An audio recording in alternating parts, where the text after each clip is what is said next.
Parang kumikinang. Oliala and Diego Bandido.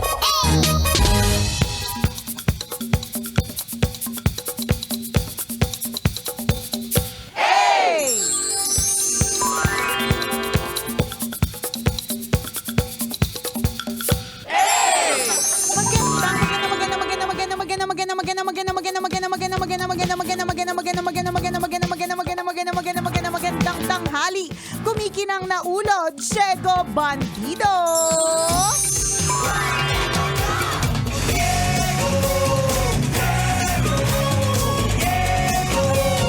Go, Diego, go!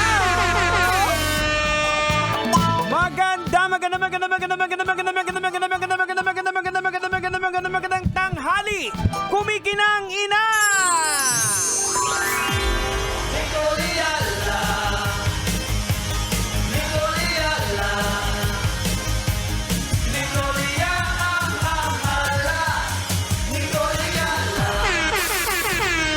Dear Nicole Yala and Diego Bandido.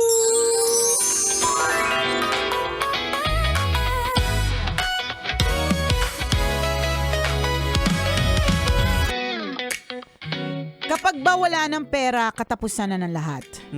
Ramdam na ramdam ko po talaga yung paghihirap na minsan sa opisina, wala akong pangkain, nagpe-pretend na lang ako nagda-diet pero sa totoo lang wala akong budget. Ramdam ko na talaga ang paghihirap. Is this the end? Kailan kaya ako makakaangat? Ay, bigyan niyo naman po ako ng tips kasi parang hirap na po talaga akong isipin na may pag-asa pa po. Thank you po, Tambalan, and God bless you both. God bless you too! God bless you too. Oo. At hindi ka nagkakamali ng pagtatanungan ng mga diskarte. Correct. Kasi nabuhay kami sa ganyan. Nung estudyante ako, Jegs, ang tawag sa akin ng mga klase ko ay Tinidor Queen. Yan. Kasi ang ginagawa ko, di syempre wala din tayo masyado talagang mga pambaon. Kung meron man, halimbawa, niluto naman, masarap naman yung hotdog nung niluto nung umaga. Pero syempre, pagdating ng tanghali, yung hotdog malungkot na. Kulubot na. Kulubot na yung hotdog, hindi na po siya talaga masaya, 'di ba? So, ang ginagawa ko para naman makakain ako ng masarap po, 'di ba? Di may baon akong tinidor, 'di ba? Yung tinidor, ginagawa ko chika-chika sa mga friends. Mga friend, ganyan. Tapos dut-dut dun sa ham nung isa, 'di ba? Tapos alam mo for friends, chika-chika o dut-dut doon sa kaldereta ng isa. Ang ending, 'di ba? Ang ending buffet, ang lola mo. Early on in life pa lang na discover na namin ni Diego Bandido na kailangan talagang dumiskarte ka para hindi ka talaga magutom. Yun talaga yung katotohanan. And I feel like the best thing to do is to remain kind. Kasi pag halimbawa ikaw ay taong mabait, hindi ka mahirap pahiramin ng pera. Tama. Hindi ka mahirap bigyan ng pera kahit hindi mo hinihingi. Hindi ka mahirap na isama sa isang trip. Diba? Yung mga ganon na dapat mabait ka at lagi kang may ambag. Ganon. Oo. Kasi ako, hindi ko maalala, never ako na nagbaon. Kahit nung simula ng elementary Pero high hindi school, ka naman college. nagmalnutrisyon. Oo. Lahat talaga diskarte.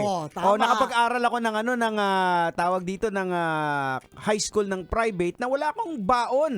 Kinakaibigan ko lang yung sa kantin. Yan. Halimbawa, may mga soft drinks dyan, may naiwan na baso doon. Hindi pa naman kasi uso ang COVID. Oo. Diba?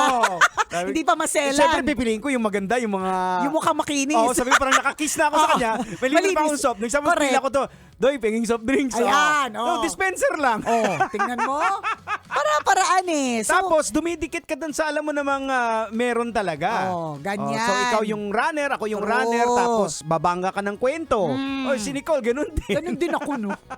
Na-survive naman, naraos naman. Alam mo yung alam mo, Jegs, yung nauso recently na content kung saan parang one word o kaya one sentence na sasabihin mo siya in different expressions. Halimbawa, nakaka-lurkey, sasabihin mo siya ng malungkot, nakaka-lurkey, sabihin mo siya ng surprise, diba? Yung mga ganon. So, bago pa man wala pa naman tayong social media nung araw, no?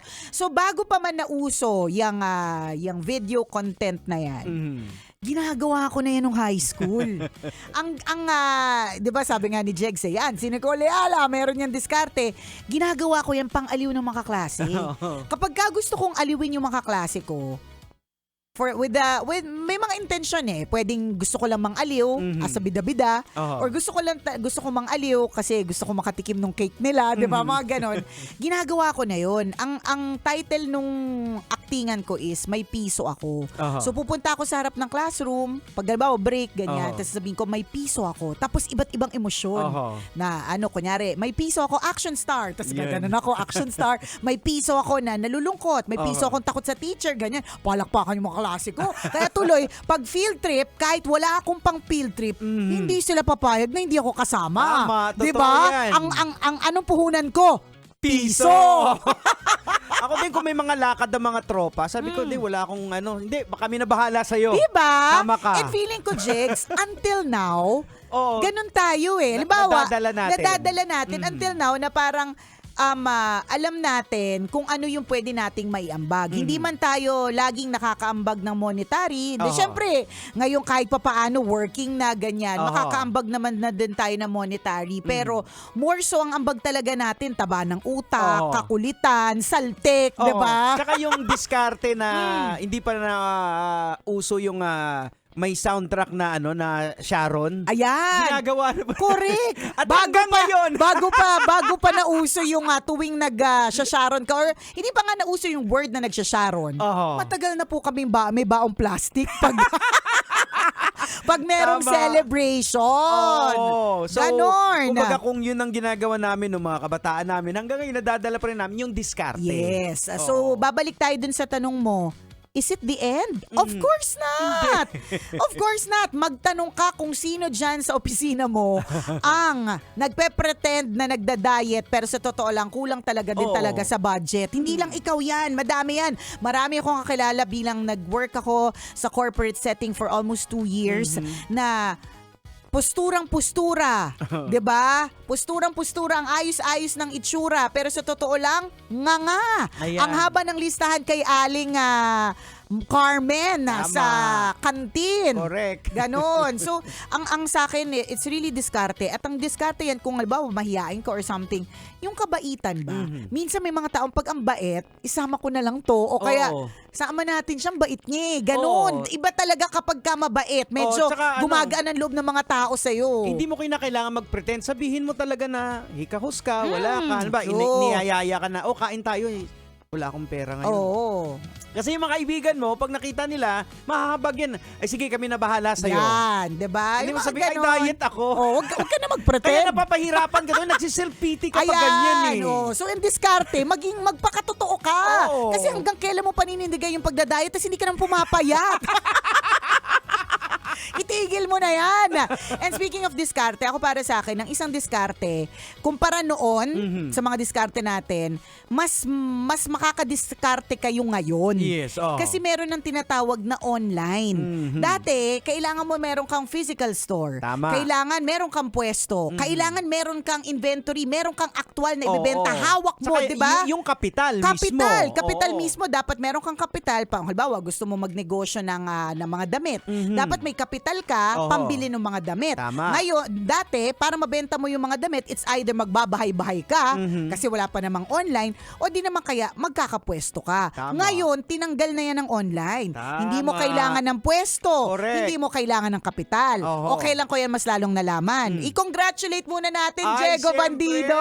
Congratulations sa Mayet de la Rosa Fine Jewelry. Ayan, kay Mamaya tsaka kay Sir Richard. Correct. Sa isa na namang panibagong venture nila na nagbibigay ng hope dito sa mga katulad nito, Jegs, na parang wala ng pag-asa para kumita ng extra. Tama. So yesterday, blines na ang Mayet Live House. So ano po yung Live House? Ito, gustong-gusto ko tulong i-share kasi May live show ba dyan? Oo, kasi gusto kong i-share na may live show po. So, ang live show ay ang mga sellers. Yan. So isipin mo, wala kang kapital, wala kang inventory, wala kang alahas. Ang meron ka lang cellphone. Correct. Halos lahat naman tayo may cellphone. Yes. Halos lahat naman tayo may social media accounts. Meron tayo mga tropa dyan na naka-follow sa atin. Tama. Yun lang ang dadalhin mo sa Mayet Correct. Live House.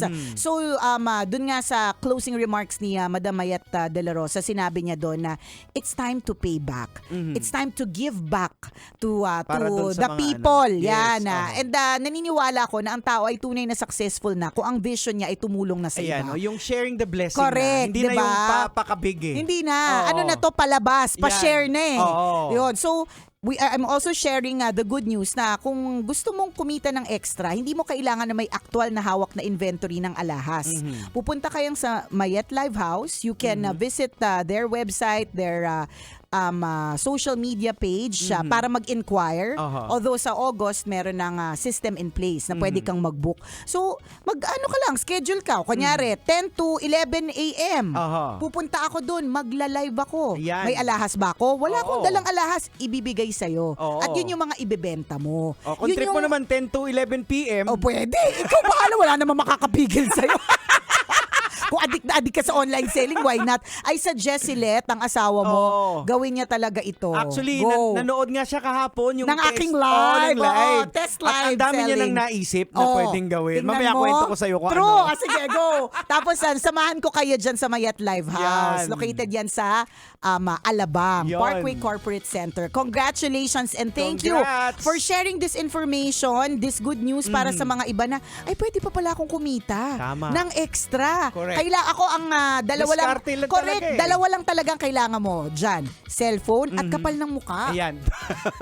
Actually, Totoo yan. ever since the world began, kami ni Diego Bandido, ano ang nagtawid sa amin sa kahirapan? Walang iba kundi Kapal ng mukha!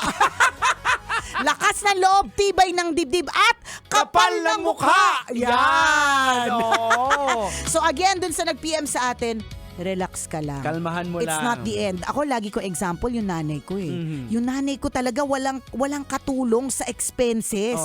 Pero kahit papaano naalala ko nakakanood kami ng sine. Correct. Nakakapunta kami ng Star City. Hindi nga lang lahat nakakasakay, pero nakakapunta pa rin doon. Pero mag-isa lang siya at napaka-clear sa memory ko ang payslip na 200 pesos na lang yung natitira. Pero naitatawid. Tama. Tapos okay naman. Ako nga hindi ko lubos maisip paano ko naitawid yung college days ko na wala nang trabaho yung nanay ko, Yan. wala nang trabaho yung tatay ko. Yan. Lahat lang talaga diskarte. Diskarte and of course, just do your best and God will do the rest. Tama. God will truly provide. Correct. Siyempre, nasa Diyos ang awa, nasa tao ang gawa. Gawa-gawa ka din. Oo, Ganon. dumiskarte ka rin din talaga. Correct, ganyan. Matagal na nakasulat yan sa pisara eh. Di ba? Diba? Didiskarte ka lang at I believe na kaya mo yan. I believe na hindi ka dapat mawala ng pag-asa. Correct. Oo. Magtiwala ka na God will send people to help you, opportunities. Maybe itong pinag-usapan natin siya sa radyo, 'di ba? Ito yung message din ni God na uy, hindi ka nag-iisa dito at hindi kita pababayaan. Alam mo, ang nagpapakahirap kasi kuminsan talaga sa atin, hindi tayo makadiskarte ng tama dahil nga nagpe-pretend tayo na Ayan. okay tayo eh. Ayan na nga. 'Di ba? Ayan na nga. Actually, problema yan ng mga ng mga strong people. Sometimes. Kaya akala ng mga tao, ay, huwag natin tulungan yan. Okay naman Okay siya. naman siya. Pero sa totoo lang, di naman kami laging okay. Tama. Diba? O, laban lang. Eto pa rin po ang tambalang kumikinang. Ako pong kumikinang ulo, Diego Bandido. At akong kumikinang ina mo, Nicole Liala. Kailangan pa bang i-memorize yan? Basic!